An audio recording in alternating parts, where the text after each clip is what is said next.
In 2011, a veteran contractor in the Bighorn Mountains engaged a grizzly bear that had killed dozens of livestock. Despite being struck 7 times by a high-caliber rifle, the animal continued its charge, collapsing only inches from the man's feet. October 15, 2011, Bighorn County, Wyoming. The temperature at 5 a.m. was 28 degrees Fahrenheit. A biting wind moved through the drainage near Harllo Creek, limiting the contractor's ability to hear movement in the dense brush. The terrain was characterized by thick pine stands and steep, rocky foothills, creating several blind spots in the immediate vicinity. Elias Thorne, a 54-year-old former wildlife officer, had been on site for 17 days. He was a specialist in predator management with nearly 3 decades of field experience. The target was a male grizzly, estimated at over 1,000 pounds. The animal had repeatedly entered human settlements and destroyed property, showing a lack of natural avoidance behavior. Thorne was positioned downwind of a known game trail. He carried a .45-70 lever-action rifle, a weapon chosen for its significant stopping power at close range. He sat near a thicket, waiting for sufficient light to scan the valley floor. The grizzly did not use the trail. The animal had circled the thicket and approached from the rear. At 6:15 a.m., Thorne heard a branch snap behind his left shoulder. The bear was approximately 30 yards away. It began a full-speed charge through the brush. Thorne turned and shouldered his rifle. He fired the first round when the bear was 15 yards away. The bullet struck the grizzly in the front shoulder. The bear stumbled but did not lose momentum. Thorne fired a second round into the center of the animal's chest. The bear continued to close the distance. Thorne worked the lever of the rifle and fired a third and fourth time. The bullets entered the upper torso. Blood was visible on the bear's fur, but the animal did not fall. At 20 feet, Thorne could smell the animal's musk and hear its heavy breathing. He fired a 5th shot into the neck. The bear rose onto its hind legs, reaching a height of roughly 9 feet. Thorne fired a 6th round into the lower jaw. The bear dropped back to all fours and continued forward. Thorne fired his 7th and final round into the chest cavity at a distance of less than 10 feet. The grizzly's front legs buckled. The momentum of the charge caused the carcass to slide forward. The bear's head came to a rest less than 24 inches from Thorne's boots. Thorne's hands began to shake violently. His breathing was rapid and shallow. He remained on the ground for several minutes, unable to stand. 30 minutes after the cessation of the threat, Thorne used a satellite phone to request extraction. 2 local ranch hands arrived 2 hours later. They used a truck-mounted winch and a heavy-duty sled to move the animal. Medical findings and aftermath. A post-mortem examination of the bear was conducted by wildlife authorities. The animal weighed 1,153 pounds. The necropsy revealed that the bear was approximately 18 years old. Its teeth were worn down to the gum line, and several old lead fragments were found lodged in its hip and shoulder from a previous, unrelated shooting. These injuries had likely prevented the bear from hunting fast-moving wild prey, leading it to target sedentary livestock.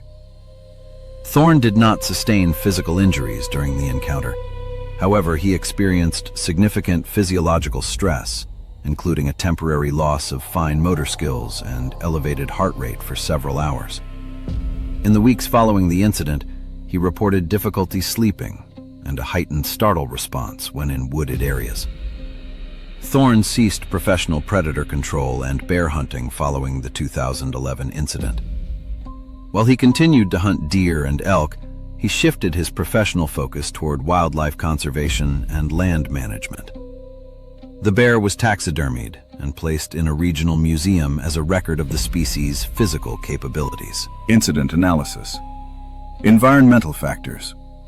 The wind and dense thicket allowed the predator to approach from a blind spot. neutralizing the hunter's advantage of being downwind. Predator physiology.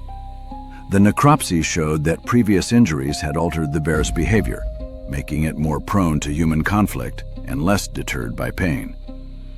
Equipment performance. The .45-70 rifle functioned as intended, but the incident demonstrates that even high-caliber rounds may fail to provide an immediate central nervous system shutdown in a large grizzly. Response accuracy. Thorne's ability to fire 7 accurate shots under extreme duress was the primary factor in his survival. Practical takeaway. When tracking large predators, assume the animal is aware of your presence and may utilize flanking maneuvers rather than following established trails.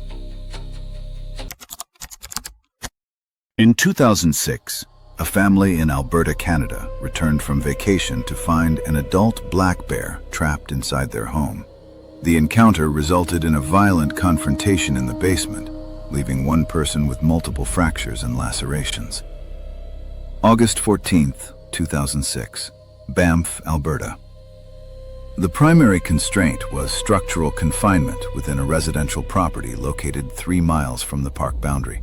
The homeowner, 44-year-old Maxwell Sterling, arrived at the residence at approximately 4 p.m. He was accompanied by his wife and 2 teenage children. Upon entry, the family observed a shattered kitchen window and extensive interior damage. Furniture was overturned throughout the first floor. Sterling identified animal scat and claw impressions on several wooden door frames. He noted a strong, musky odor emanating from the basement service door. Sterling instructed his family to evacuate to their vehicle. His 16-year-old son, Leo, remained in the living room while Sterling contacted wildlife authorities. A loud impact was heard against the basement door from the opposite side. Sterling approached the door to check the locking mechanism. As he touched the handle, the door was forced open from the inside. A 300-pound male black bear emerged from the basement. The animal had been trapped in the dark without food or water for 6 days. It immediately collided with Sterling at the top of the stairs. The force of the impact sent Sterling falling backward down the wooden staircase. He landed on the concrete floor of the basement. The bear descended the stairs and moved toward Sterling. Sterling moved behind a heavy, overturned workbench to create a physical barrier. He retrieved a wooden broomstick from the floor to use as a defensive tool. The bear paced at the base of the stairs, obstructing Sterling's only exit. It lunged toward the workbench multiple times. Sterling used the broomstick to strike the bear's muzzle. The bear responded by swiping at the barrier with its front paws. During a secondary charge, the bear's claws made contact with Sterling's torso. The claws penetrated his heavy jacket and the underlying skin. At 4:22 p.m., 2 park rangers entered the home. They observed the bear at the bottom of the basement stairs, focused on Sterling. Ranger Sarah Jenkins fired a tranquilizer dart into the bear's right hip. The animal turned and moved toward the stairs, attempting to reach the upper floor. The second ranger deployed a high-concentration capsaicin spray. The chemical deterrent created a localized cloud, causing the bear to hesitate. A second tranquilizer dart was administered to the bear's shoulder. The animal lost consciousness 3 minutes later in the hallway connecting the kitchen and the basement. Medical personnel entered the basement to stabilize Sterling. He was conscious, but exhibited shallow breathing and restricted movement in his left arm. Medical findings and aftermath. Maxwell Sterling was transported to a regional trauma center. He was diagnosed with 3 broken ribs, a fractured left wrist, and multiple deep lacerations across his abdomen and forearms. Surgeons closed the wounds with several dozen sutures to prevent infection. He remained hospitalized for 11 days. The physical recovery period lasted approximately 6 months. Sterling regained full mobility in his wrist, though he reported persistent nerve pain in his torso. Long-term physical effects included significant scarring on his chest and arms. Sterling and his son exhibited signs of acute stress for over a year following the event. Sterling installed reinforced metal shutters on all ground floor windows and replaced the basement door with a steel security model. The family reported a permanent state of hypervigilance regarding home security and local wildlife sightings.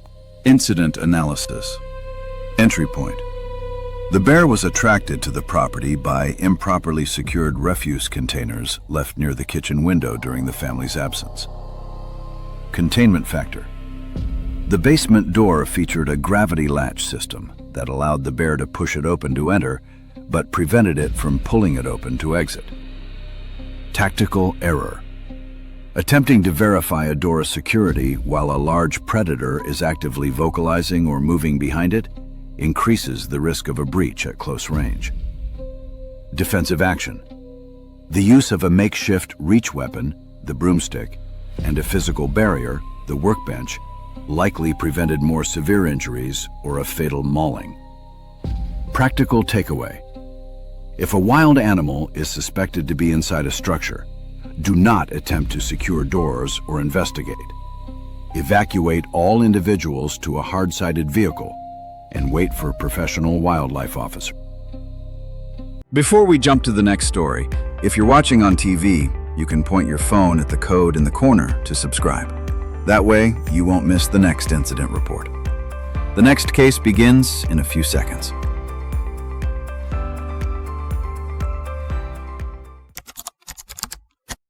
In 1998, a teenager in rural Siberia triggered a predatory chase response after encountering an 800-pound Ussuri brown bear. The incident resulted in one fatality and a survivor with severe orthopedic injuries sustained during the retreat. May 12, 1998. Sakha Republic, Siberia. The primary environmental factor was the seasonal transition, which increased bear activity due to the emergence from hibernation. The high density of the taiga forest limited visibility to less than 30 yards in several sections of the trail. Dmitry Volkov, Peter Solov, and Nikolai Ivanov, all aged 16, were traversing a forest path approximately 1 mile from their village. The group was traveling on foot toward an abandoned structure site. The temperature was 59 degrees Fahrenheit, an unusual high for the region in early May.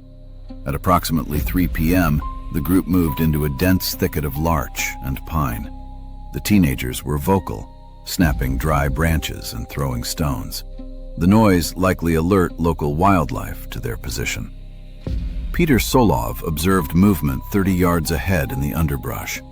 An adult male Ussuri brown bear emerged from behind 2 fallen logs. The animal stood stationary, oriented toward the 3 teenagers. The bear was estimated to weigh nearly 800 pounds. The 3 subjects remained still for several seconds. Nikolai Ivanov, who was positioned closest to the animal, turned and began to run toward a clearing. The bear immediately transitioned into a predatory charge. It covered the 30-yard distance in less than 4 seconds. Dmitry and Peter moved into the surrounding brush as the bear focused on the moving target. The bear overtook Nikolai within 60 yards. The animal struck the subject from behind with its front right paw.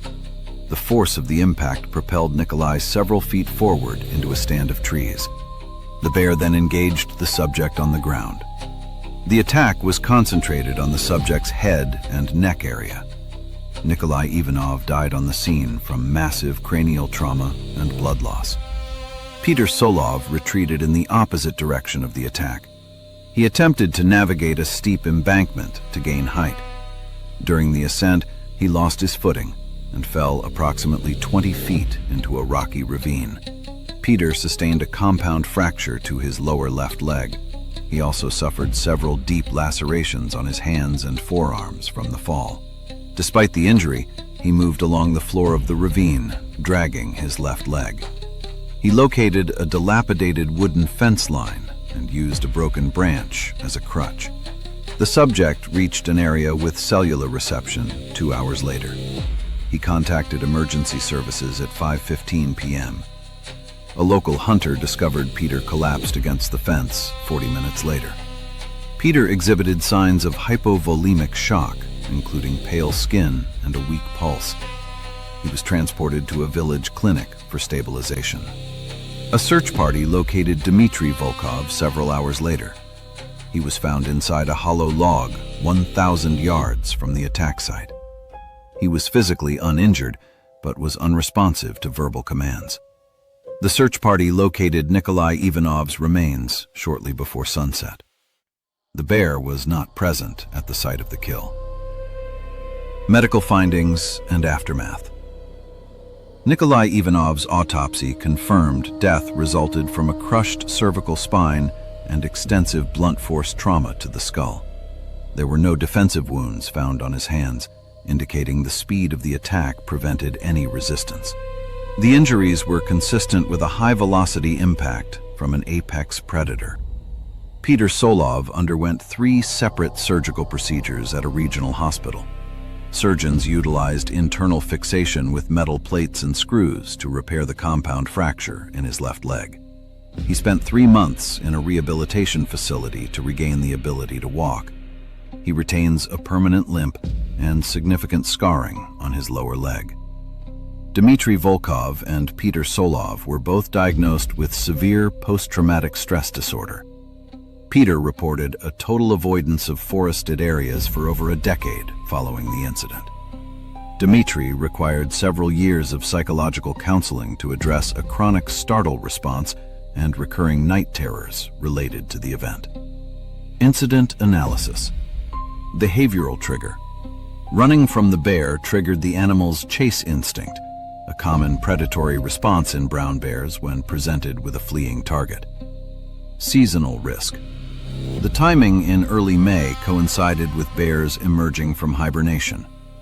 Animals in this state are frequently undernourished and more likely to engage in territorial or predatory behavior. Group noise. While noise can sometimes deter bears, the aggressive nature of the noise, throwing stones, may have served as a challenge or an attractant rather than a deterrent. Escape mechanics. The secondary injury to the survivor occurred due to a fall during a panic-driven retreat in high-gradient terrain. Practical takeaway. If a bear is encountered at close range, maintain a stationary position or back away slowly without turning your back or running. Avoid making sudden aggressive movements that can be interpreted as a threat or a signal of prey. In 1979, a commercial fisherman in the Gulf of Alaska was forced into the water when a 1,000-pound Kodiak bear attempted to board his vessel. The subject survived a physical confrontation in the open sea and nearly an hour of immersion in subpolar temperatures. September 18, 1979, Kuprianof Strait, Alaska. The primary environmental bottleneck was the isolation of the open water channel, combined with 43-degree Fahrenheit water temperatures. These conditions offered a survival window of less than 60 minutes for an unprotected human. The subject was 37-year-old Theodore Reinhardt, a commercial fisherman with 20 years of experience. He was operating an 18-foot open skiff. The location was the midpoint of the Kuprianof Strait, a body of water separating Kodiak and Afognak Islands. At approximately 10:15 a.m., Reinhardt observed a dark mass in the water 200 yards ahead. He identified the object as a mature male Kodiak brown bear. The animal was swimming across the channel, a distance of several miles from the nearest shoreline. The bear appeared physically taxed, with its head barely clearing the surface. Reinhardt reduced his engine speed to neutral to observe the animal. The bear altered its course and began swimming directly toward the stationary skiff. Reinhardt applied throttle to move away. The bear increased its pace and intercepted the vessel on the port side. The animal reached upward and placed its front paws on the gunwale of the boat. The skiff, being only 18 feet long, listed heavily to the port side under the bear's weight. Reinhardt moved to the opposite side to provide a counterbalance. The weight of the bear caused the gunwale to submerge, allowing water to flood the hull. The vessel capsized completely. Both the bear and Reinhardt were thrown into the 43-degree water. Reinhardt surfaced approximately 15 feet from the overturned hull. The bear was positioned between Reinhardt and the boat. The animal exhibited signs of panic, thrashing its limbs to remain buoyant. The bear moved toward Reinhardt and struck out with its claws. Reinhardt located a floating wooden oar that had surfaced near him. He used the blade of the oar to strike the bear on its muzzle. After several impacts, the bear ceased its advance. It turned and began swimming toward a Fognak island. Reinhardt reached the overturned hull and gripped the exposed propeller shaft. His movement was restricted by a rapid drop in core body temperature. His fingers became numb, making it difficult to maintain a grip on the fiberglass. He remained in the water for approximately 50 minutes. At 11:10 a.m., a commercial halibut vessel, the Northern Light, spotted the debris field. The crew located Reinhardt and used a hoist to bring him on deck. He was non-responsive and exhibited a significant loss of motor control. Medical findings and aftermath. Medical technicians diagnosed Reinhardt with severe stage 2 hypothermia. His core body temperature had dropped to 91 degrees Fahrenheit. He was also treated for 3 deep lacerations on his left shoulder and upper arm, caused by the bear's claws during the water confrontation. He required 17 sutures and a course of high-dose antibiotics to prevent infection from the aquatic environment. Reinhardt's physical recovery lasted 6 weeks.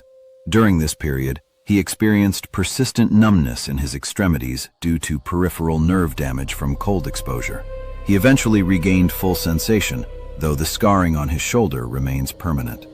Following the incident, Reinhardt experienced recurring anxiety when operating small vessels. He transitioned to a 32-foot steel-hulled boat for all future fishing operations. He also became an advocate for the mandatory use of high-buoyancy survival suits for solo fishermen in Alaskan waters, citing the speed at which his own motor skills failed in the cold. Incident analysis. Vessel vulnerability. The small scale of the 18-foot skiff made it susceptible to capsizing when subjected to the concentrated weight of a 1,100-pound animal. Predator stress.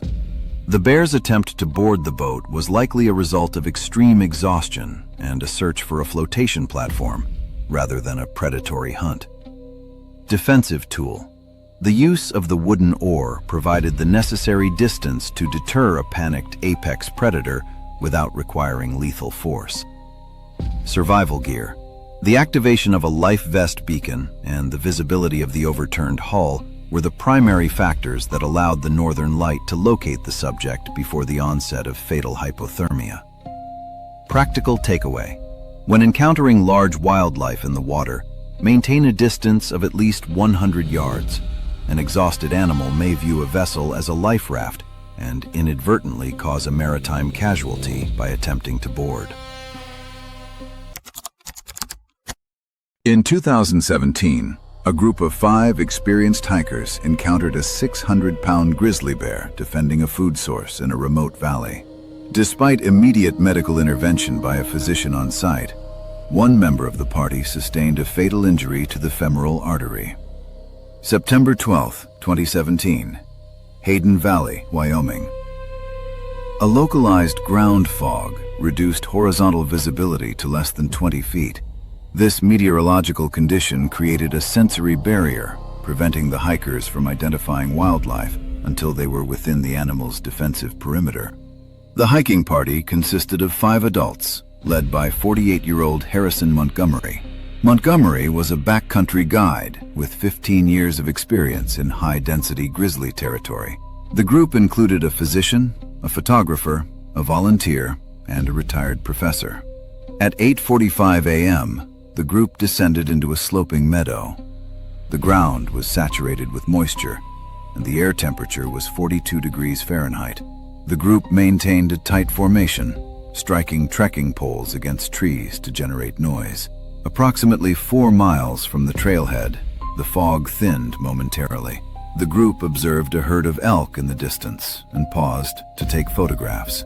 During this period, the group's noise level decreased significantly. Montgomery moved to the point position, 10 feet ahead of the others. He crossed over a small terrain rise. A 600-pound male grizzly bear was located 15 feet away, concealed by tall grass and fog. The bear was feeding on an elk carcass it had killed 18 hours earlier. As Montgomery cleared the rise, the bear initiated a defensive charge. It covered the 15-foot distance in approximately 1 second. The grizzly impacted Montgomery's torso, knocking him to the ground. The bear's jaws clamped onto Montgomery's upper right thigh. The force of the bite resulted in the immediate transection of the femoral artery. Dr. Alexandra Kostopoulos deployed bear spray toward the animal. The chemical cloud reached the bear's facial area. Jeremiah Blackwell activated a satellite emergency notification device. The bear released Montgomery and retreated into the fog. The entire contact phase lasted approximately 12 seconds. Montgomery was unconscious within seconds due to rapid blood loss. Dr. Kostopoulos applied direct bilateral pressure to the groin area. She directed the others to form a perimeter with their remaining bear spray. Montgomery's breathing became agonal and ceased within 5 minutes. The group remained in a defensive square formation around the body. They could hear the sound of heavy breathing and branches snapping in the fog. The predator remained within 50 yards of their position, but did not re-engage. At 10:12 a.m., a search and rescue helicopter arrived. Low visibility forced the pilot to land half a mile away. An armed 4-person team reached the survivors 20 minutes later. Medical findings and aftermath. The coroner's report confirmed that Harrison Montgomery died from exsanguination, secondary to a severed femoral artery. The grizzly's canine teeth caused deep puncture wounds and extensive soft tissue damage that reached the bone. Field stabilization was impossible due to the volume of arterial blood loss and the depth of the vascular injury. The 4 survivors were treated for acute stress and mild hypothermia. Dr. Kostopoulos took a 6-month leave of absence from her medical practice, reporting recurring intrusive memories of the failed resuscitation attempt. Jeremiah Blackwell resigned from his Forest Service position and began lobbying for increased emergency beacon density in backcountry corridors. The bear was identified as a 12-year-old male through DNA collected from the site. Wildlife authorities determined the bear acted in defense of a food cache rather than out of predatory intent. The trail was closed for 30 days, and the elk carcass was monitored until it was fully consumed. Incident analysis. Visibility constraints. The ground fog neutralized the group's ability to detect the bear's food cache, which would typically be avoided by experienced hikers. Acoustic gap. The group's noisemaking stopped during the photography pause, allowing them to enter the bear's flight or fight zone without prior warning. Predator behavior.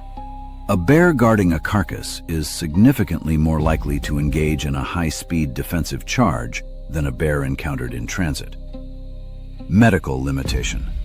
The injury to the femoral artery represents a critical failure point in wilderness medicine, where survival is statistically improbable without immediate surgical intervention. Practical takeaway. In conditions of reduced visibility, such as fog or heavy brush, noisemaking must be constant and aggressive. If visibility drops below 30 feet, the safest protocol is to halt movement until the condition improves. In 1995, a search and rescue operation in the Colorado backcountry resulted in the first confirmed grizzly bear attack in the state in over 40 years, leaving 1 rescuer with permanent physical disabilities. October 14, 1995, San Juan National Forest, Colorado. The incident occurred within a glacial cirque characterized by a 35-degree slope gradient and dense stands of Pinus contorta, lodgepole pine. At an elevation of 10,200 feet, the atmospheric pressure was approximately 10.1 pounds per square inch, contributing to rapid physical fatigue for the 5-person search and rescue (SAR) team.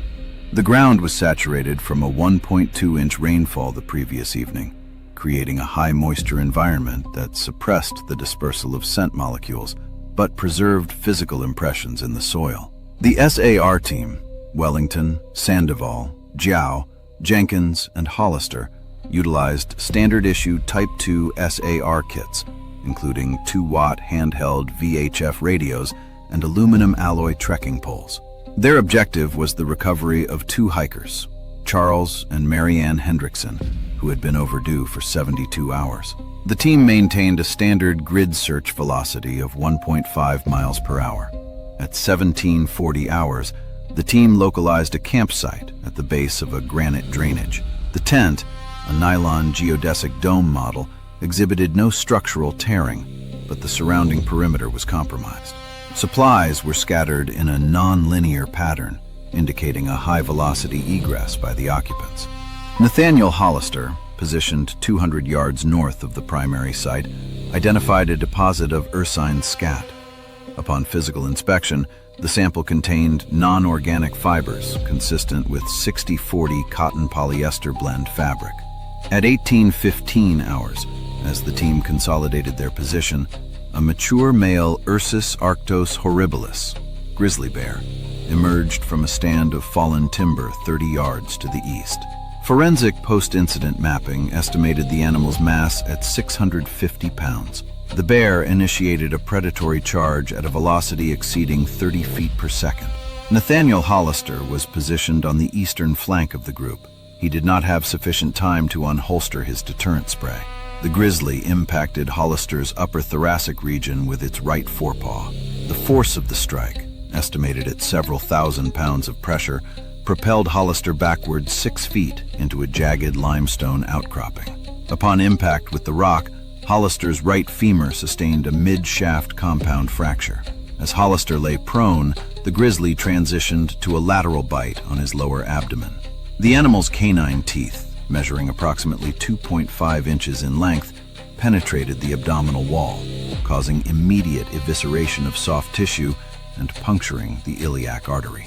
Hollister's hands began to shake uncontrollably, and his respiration became shallow and rapid, a physiological response to grade 3 hemorrhagic shock. He remained silent as his motor functions failed. Wellington and Jenkins deployed 9.2-ounce canisters of 2.0% capsaicinoid bear spray. The chemical cloud intersected with the grizzly's ocular and respiratory membranes at a range of 15 feet.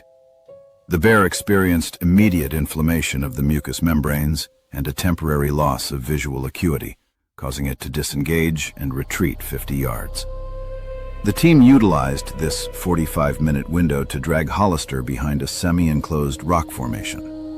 Timothy Jiao established radio contact with base operations, requesting a Category A aeromedical evacuation. Veronica Sandoval utilized a tactical tourniquet on Hollister's right leg and applied hemostatic gauze to the abdominal lacerations. During this period, the grizzly executed 3 secondary bluff charges. Each time the animal closed the distance to within 20 feet, the team deployed marine flares. The flares produced a magnesium-based white light at 15,000 candelas and a high-frequency acoustic hiss, which successfully disrupted the bear's predatory sequence. During the final charge at 19:05 hours, the bear closed to within 6 feet. Olivia Jenkins utilized an aluminum trekking pole to deliver a high-velocity strike to the grizzly's nasal bridge. This was immediately followed by a concentrated 5-second burst of bear spray from Wellington. The bear exhibited a localized retreat reflex and exited the immediate vicinity. Medical findings and aftermath. Hollister was airlifted to Denver Medical Center at 19:45 hours. Clinical evaluation revealed a loss of approximately 35% of total blood volume. Surgeons performed an emergency laparotomy to repair the intestinal perforations and a vascular bypass of the iliac artery. The compound fractures required the internal fixation of titanium rods and 16 surgical screws. Hollister remained in the intensive care unit for 22 days, undergoing multiple debridements to manage necrotic tissue and prevent sepsis from the bacteria introduced by the bear's saliva. Over the following 24 months, Hollister underwent 14 reconstructive procedures. He was left with a permanent 15-degree deficit in his right knee's range of motion and extensive hypertrophic scarring across 40% of his torso. Chronic neuropathic pain in his lower extremities prevents him from returning to field-based forestry work. He currently maintains a sedentary role in regional dispatch. The psychological impact on the survivors manifested as clinical avoidance behavior. Veronica Sandoval ceased her practice of emergency medicine, citing a persistent inability to manage high-decibel environments. Olivia Jenkins transitioned into a curriculum-based safety role, removing herself from active mountain guiding. The Hendrickson hikers were confirmed deceased. Their remains were recovered 400 yards from the site, showing evidence of blunt force trauma to the cranium and post-mortem scavenging. Incident analysis. Environmental miscalculation. Authorities had officially classified the region as Grizzly extirpated, leading to a lack of heavy-caliber firearms among SAR personnel. Response efficacy. The use of marine flares provided a critical auditory and visual deterrent that succeeded where chemical sprays began to fail due to wind dissipation. Procedural success. The team's decision to move the victim to a choke point, the stone formation, limited the bear's ability to flank the group during the 45-minute standoff. Equipment failure. The high-velocity impact of the bear caused Hollister to drop his primary deterrent, highlighting the need for chest-mounted holsters rather than pack strap attachments. Practical takeaway. When operating in suspected predator territory, always maintain a multi-layered defense strategy, chemical, acoustic, and physical, and never assume a species is absent based on historical data alone. If you value these true survival stories, please hit that red subscribe button right now. It helps our channel grow so we can keep sharing these vital lessons.